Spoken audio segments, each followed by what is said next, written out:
Hello. Hello, Mr. Medved. Hey, how you doing, Igor? I see you. Hi. Shalom. Everything okay? Uh, so, glad to see you. And I want to ask you some questions. Happy to answer. hmm You are a lawyer, Yes, advocate. indeed. Yes, I am. I'm a high tech attorney. I deal with What, Israel with what is it? What is it? High tech law.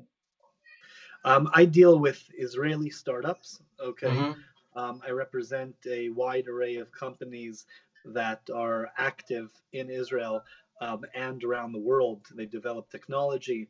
I do their local law issues. I deal with their joint venture agreements around the world, their financing rounds, employment, setting up subsidiaries in the States or in Europe.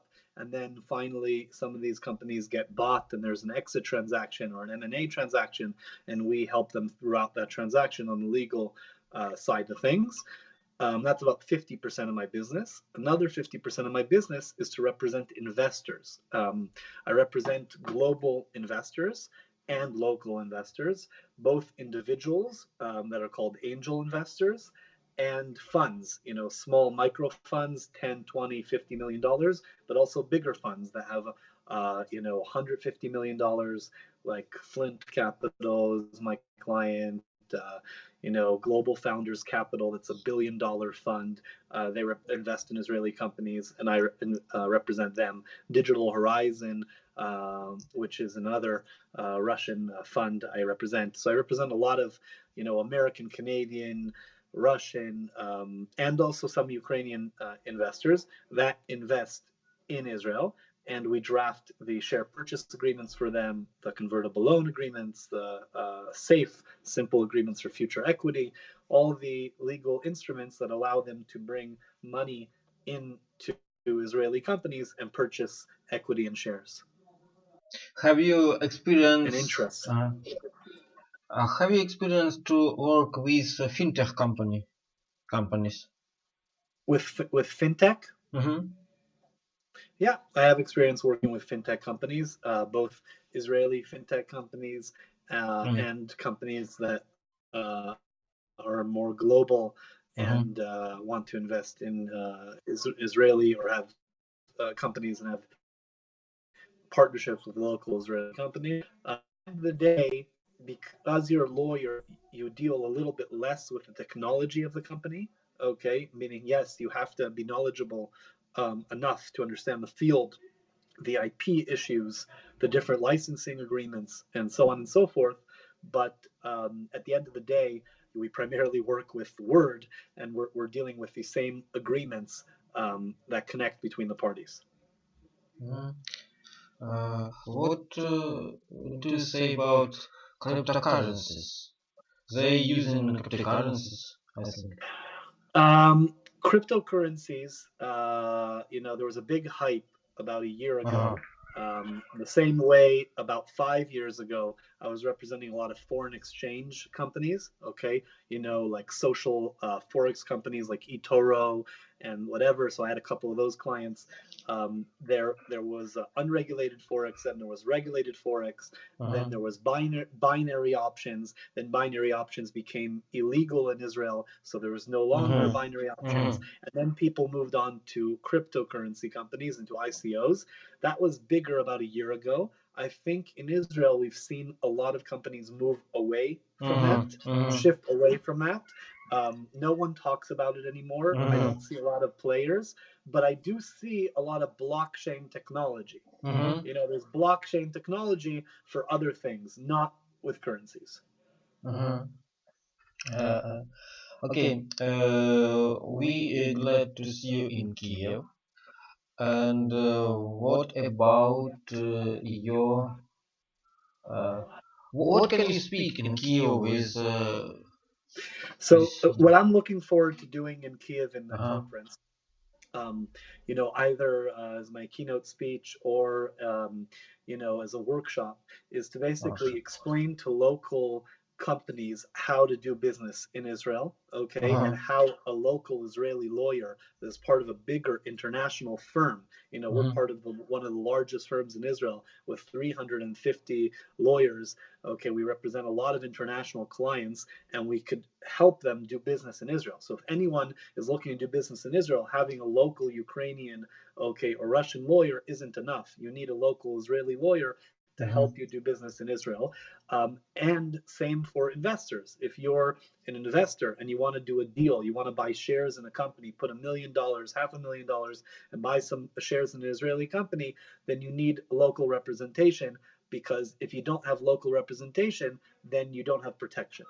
And the kind of protection I give my clients is to make sure they get veto rights, to make sure they get on the board of the directors, make sure they get preferred shares, they get liquidation preference, they get pledges, securities, to make sure they don't put the money because they're far away and the Israeli company just runs away with their money without control.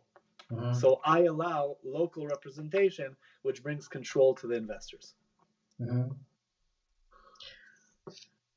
I want to tell. So I would be basically explaining what the different steps are in a deal, okay, and what to look out for, and how an Israeli lawyer can help you.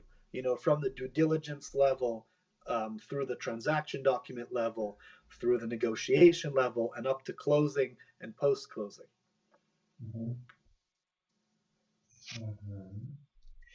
Okay. What do you can advise to Ukrainian small business to that want to expand or have partnerships with Israeli businesses? I say they need to hire a local partner, okay, someone who could help, learn the market, okay, study the market, understand the needs of the Israeli market, understand what they can offer to an Israeli business as well, and then someone locally who could help them negotiate. We're not so far away. We're close. The Ukraine is 2.5 hours away. Okay, the culture is very similar.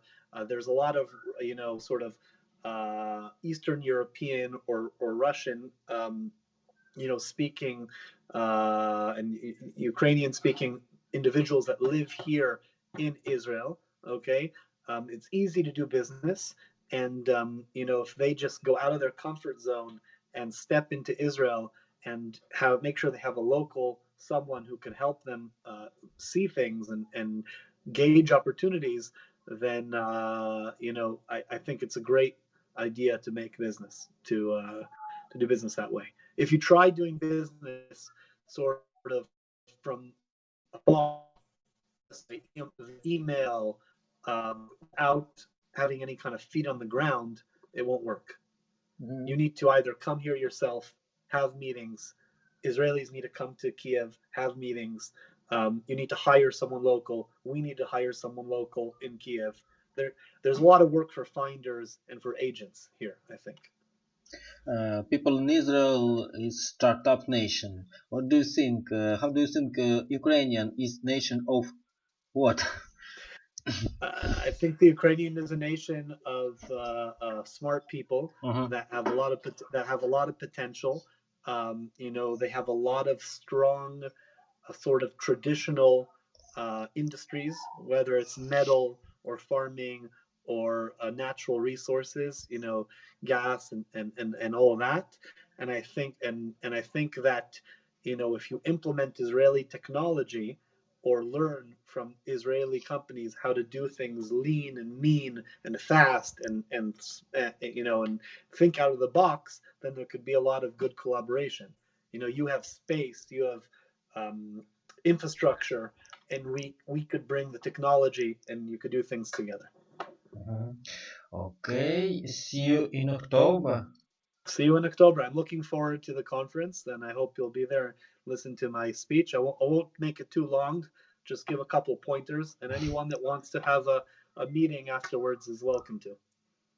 All the best. Thank you, Igor. Thank you very much. תודה רבה. תודה רבה לך. תודה. Send me a link to the interview, okay? Okay. Okay. Thank you. All the best. Bye. Bye.